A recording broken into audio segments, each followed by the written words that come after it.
Friends, कल्पना educational क्लासेसमध्ये आपल्या सर्व विद्यार्थ्यांचं मनापासून स्वागत आहे. आज आपण शिकणार आहोत महाराष्ट्र प्रज्ञाशोध परीक्षा 4th स्टँडर्ड आणि याचा आपला धडा क्रमांक आहे 6. शुद्ध व अशुद्ध शब्द ओळखणं. आता तुम्हाला बऱ्याचदा सांगितलं जात असतं की शुद्ध लिहा, बरोबर लिहा. जे वाक्य किंवा अक्षर किंवा शब्द जे तुम्ही लिहिता ते बऱ्याचदा तुम्हाला उत्तर बरोबर असूनसुद्धा चुकीचं फुल्ली अशी दिली जाते. तर ती का दिली जाते? तर अशुद्ध लेखनामुळे. म्हणजे जिथे पहिली विलांटी हवी तिथे दुसरी लिहिली जाते किंवा पहिला उकार हवा तिथे दुसरा उकार लिहिला जातो. ह्या छोट्या छोट्या ज्या आपल्याकडून चुका होतात त्या सुधारण्यासाठी आपल्याला शुद्ध शब्द कोणते आणि अशुद्ध शब्द कोणते ह्याचं ज्ञान असणं आवश्यक आहे. म्हणून आपण आज बऱ्याच अशुद्ध शब्द कोणते आणि शुद्ध शब्द कोणते हे आपण पाहणार आहोत. तर सुरुवातीला बघा, तुम्हाला आधी मी इथे रफवर्कमध्ये दाखवलेलं आहे की पहिली विलांटी. आता ई दिलं आहे तर ईची पहिली विलांटी म्हणजेच त्याला सुरुवातीला कसं असतं, एक आपण असं दांडी देतो त्याच्यावरती विलांटी देतो, हो की नाही. ही झाली ईची मात्रा. तर हिला काय म्हटलं जातं? पहिली विलांटी. म्हणजेच काय, तर ह्याला शुद्ध शब्द आहे ऱ्हस्व विलांटी. ऱ्हस्व विलांटी. ऱ्हस्व होणं म्हणजे काय की लहान असणं, छोटं असणं म्हणजे पहिलं. तर हे तुम्ही अशा प्रकारे लक्षात ठेवू शकता. याचा उपयोग पुढे कसा होतो हे मी तुम्हाला सांगेनच. सुरुवातीला फक्त हे जे सांगते ते लक्ष देऊ नये का. ही झाली ऱ्हस्व विलांटी. आणि दीर्घ विलांटी म्हणजे कोणती? ज्याला आपण दुसरी विलांटी म्हणतो किंवा मोठा ई ज्याला आपण म्हणतो, हो की नाही. ई काढून त्याच्यावरती ईची जी विलांटी असते त्याला आपण मोठी विलांटी म्हणतो किंवा दुसरी विलांटी किंवा दीर्घ विलांटी. आणि जो उकार, आता उकारामध्ये बघा पहिला जो ऊ दिलेला असतो तर त्या ऊला आपण पहिला उकार देतो म्हणजे हा असा असतो, ठीक आहे. तर हा झाला ऱ्हस्व उकार, ज्याला आपण लहान उकारही म्हणू शकतो. आणि जो दुसरा उकार येतो ऊचा, ऊसातला जो असतो त्याचा, तर त्याला आपण कसा उकार देतो? हा असा. मग याला काय म्हणतो आपण? दीर्घ उकार. दीर्घ उकार म्हणजे मोठा उकार, ठीक आहे. आता हे तुमच्या लक्षात आलं तर आपल्याला शुद्ध शब्द आणि अशुद्ध शब्द ह्याच्यातला फरक लक्षात येऊ शकतो. आता खाली बघा, खाली काय दिलेलं आहे? पहिला एक शब्द दिलेला आहे परीक्षा.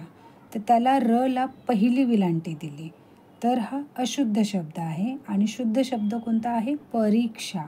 कारण र ला ही दुसरी विलांटी आहे. तर आता ह्याच्यातला फरक कसा ओळखायचा? तर बघा, ऱ्हस्व पहिली विलांटी जिथे दिलेली आहे परीक्षा, तर ते वाचून बघा बरं तुम्ही. ते कसं येतं? परीक्षा. म्हणजे री हा जो उच्चार आहे किंवा साऊंड आहे हा कसा येतो तुमचा? एकदम पटकन होतो. आणि शुद्ध शब्दामधला परीक्षा त्याच्यामध्ये जो हा रीक्षा हा जो आवाज आहे तो तुमचा दीर्घ येतो. म्हणजे हलक्याशा सेकंदाने का होईना तो री तुमचा दीर्घ खेचला जातो. आता हे समजायला थोडंसं अवघड आहे, पण त्यासाठी तुम्हाला एक करावं लागेल की शुद्ध शब्द कोणते आहेत याचा सराव तुम्हाला जास्त करावा लागेल. हे बघून बघून आणि लिहून लिहून तुम्हाला आपोआपच परीक्षा हा शब्द कसा लिहायचा, सुगंध म्हटलं की तो कसं लिहायचं हे तुम्हाला बघून बघून जास्त पटकन कळेल. आणि ही जी मी माहिती दिली आहे तुम्हाला, ही केवळ तुम्हाला माहितीसाठी आहे. ती लक्षात घेऊन कराल तर उत्तमच आहे. तुम्हाला लगेचच दीर्घ आणि ऱ्हस्व याच्यातला फरक कळेल. पण नाही समजलं तरी काही हरकत नाही. तुम्ही फक्त शुद्ध शब्दांचा अभ्यास करा की ते कसे लिहिले जातात, जेणेकरून तुम्हाला जर परफेक्टली माहिती असेल की हा शुद्ध शब्द असाच लिहितात तर अशुद्ध त्यांनी कोणताही दिलेला असो तो तुम्हाला ओळखून येईलच. तर माझ्या मते तुम्हाला हे कळलं असेल. तर आपण वाचूया.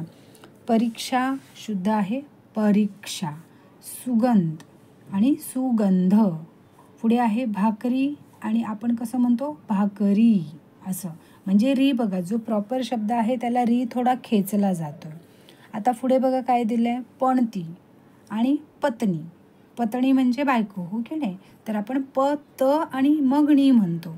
प न आधी आणि मग ती म्हणत नाही. त्यामुळे तुम्हाला आपोआपच इथे अशुद्ध शब्द पंथी हा चुकीचा शब्द आहे हे तुम्हाला कळते. आणि बरोबर शब्द किंवा शुद्ध शब्द पत्नी आहे हे तुम्हाला कळते. आता पुढचा शब्द बघा, ह्याच्यात काय दिले? ह्याच्यात आता विलांटी किंवा उकार नाही आहे, पण लिहिलेला शब्द वाचण्याचा प्रयत्न करा. बघा काय दिलं आहे, संवाद. म्हणजे कसं संवाद, 2 वेळा व दिले, तर हा संवाद हा नाही होत शब्द. आपण काय म्हणतो, संवाद. संवाद म्हणजे एकमेकांशी आपण जे भाषण बोलणं करतो त्याला संवाद म्हणतो.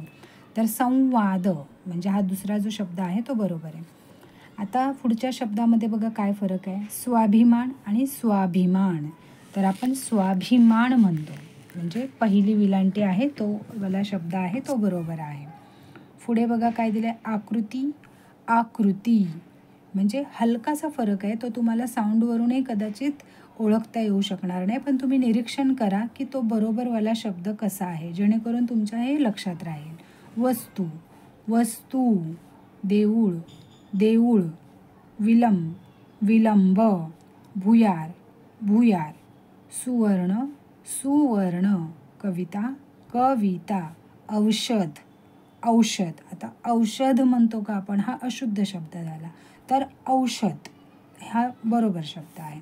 अशा काही टिपिकल गोष्टी तुम्ही जर लक्षात ठेवल्यात तर तुम्हाला हे शब्द आपोआप लक्षात राहतील. आशीर्वाद, आशीर्वाद. सिंह. आता सिंह म्हणत नाही आपण, तर सिंह म्हणतो, तर त्यामुळे लक्षात ठेवा. बाटली, बाटली. जेवून, जेवून. गणित, गणित. पाणी, पाणी. आता बघा पाणी आणि पाणी तसं बघायला गेलं तर तुम्हाला हे दोन्ही शब्द बरोबर वाटतील, कारण आपण हिंदीमध्ये पाणी हा जो अशुद्ध शब्द लिहिलेला आहे मराठीमध्ये तर तसं लिहितो, आणि मराठीमध्ये आपल्याला शुद्ध शब्द पाणी असं लिहायचं आहे. त्यामुळे मराठीचा जेव्हा पेपर असेल तेव्हा आपल्याला पाणी हा असा शुद्ध जो दिलेला आहे तसंच लिहायचं आहे. पिसारा, पिसारा. मीठ, मीठ. अतिथी, अतिथी. लेखणी, लेखणी. रविवार, रविवार. संसार, संसार. बघा आपण संसार असं नाही म्हणत, संसार असं म्हणतो. पिवळा, पिवळा. चमकदार, चमत्कार. आता बघा काही काही लोक बोलताना चुकीचं बोलतात, चमकदार. तर चमकदार नसतं, ते चमत्कार असतं, त असतो त्याच्यामध्ये, पण तो अर्धा बोलला जातो, त्यामुळे चमत्कार होतो. पुढे आहे भूगोल, भूगोल. गुलाब तर गुलाब. चिमणी, चिमणी. दिशा, दिशा. मोसंबी, मोसंबी. उदाहरण, आणि इथे दिले उदाहरण, तर आपण उदाहरण नाही म्हणत, आपण उदाहरण म्हणतो. मंदिर, मंदिर. रामायण, रामायण. इतिहास, इतिहास. मासिक, मासिक. विशेष, विशेष. संवाद, संवाद. आता इथे बघा स आणि वावरती टिंब दिलेला आहे, हो की नाही, तर संवाद असं नाही होत, संवाद होतो, म्हणजे स वरती अनुस्वार आला पाहिजे. अर्जुन आणि अर्जुन. आता ह्या अर्जुन आणि न ह्याच्यामध्ये न मध्ये फरक आहे. अर्जुन असं न म्हटल्यावरती बघा आपली जीभ जी असते ती टाळ्याला लागते वरती, न बाणाचा वापर करताना.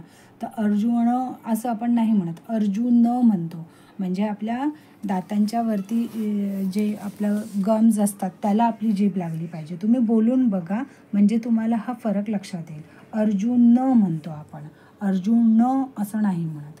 पुढे आहे संगीत, संगीत.